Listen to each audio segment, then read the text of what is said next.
welcome to the next session of Module 2 on verbal reasoning.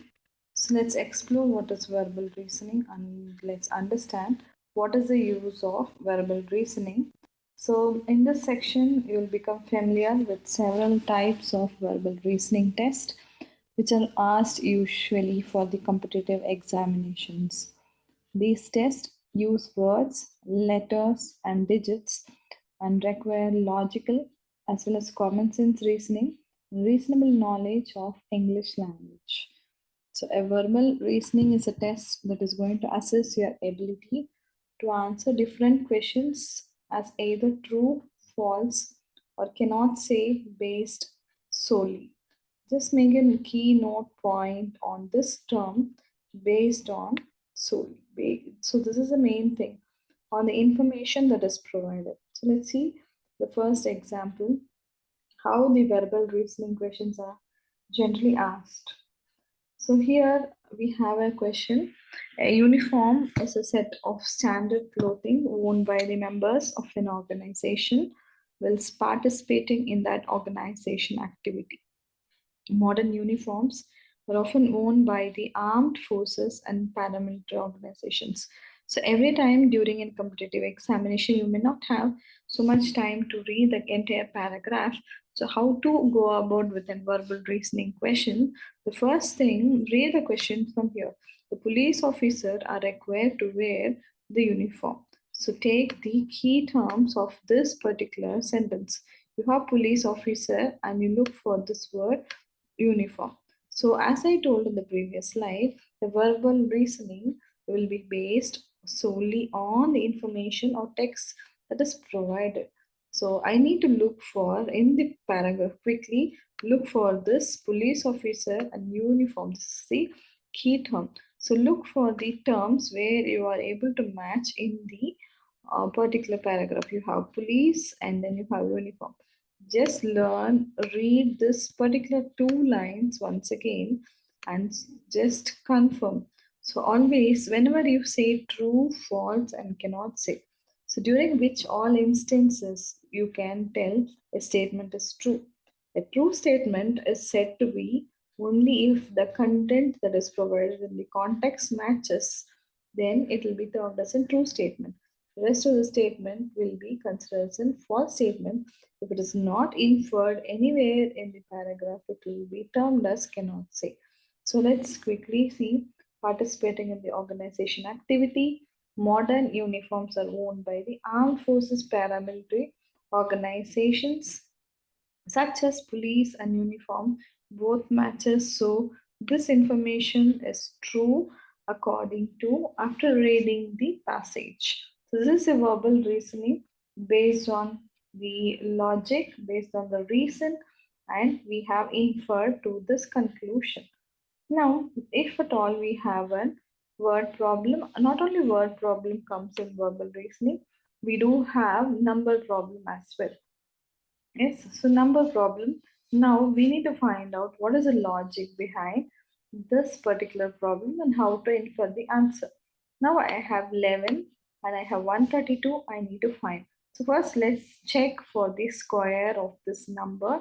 As I mentioned in the previous class, the square of the number will be 1 square and then the last digit again leave the space in the middle.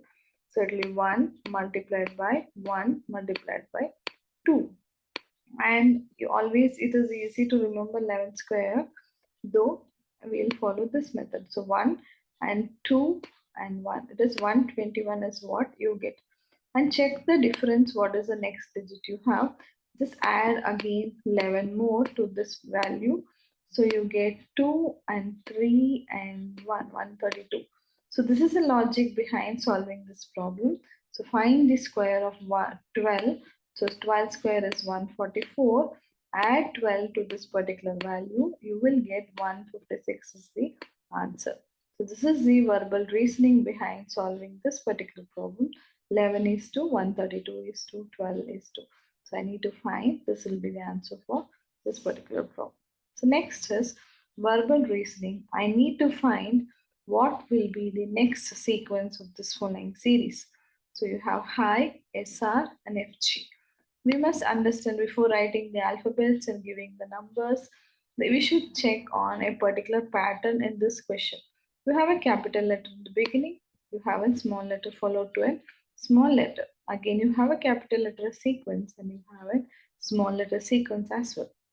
So this clearly states that it follows a certain pattern, capital and small. This is the what. So first, it should obviously I should get in the place of the answer. I need a capital letter in the beginning. The rest of the option will be discarded. So this will not be my option. So rest two. So high is there, UT is there, JK is there. Again, in starting letter is in capital, the second letter is in smaller letter. This that condition is fine. Now HI. So H and immediately I get I. That is how it is written. So HI, then RS. So here RS is written as reverse, it is written as SR. So EFG. So FG, and I need to find what will be the value that, so HIJK. So EF is what I'm getting, EFG. So FG, HI. So RS, it should be TU. I don't have TU, it should start with a capital letter. So obviously this must be the answer, this UT. So UT will be the correct answer. So these two options will not be considered. This is how we identify the next sequence of that any particular value.